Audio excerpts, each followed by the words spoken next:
Rezultati vašeg rada, gospodine, poražavajući su. Vi prosto niste ispunili obećanja.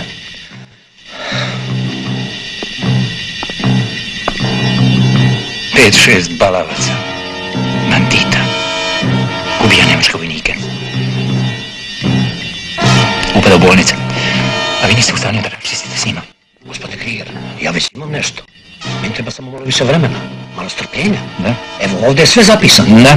Oni su svi zapisani. Slušajte vi, ne interesuje mene da li su oni zapisani.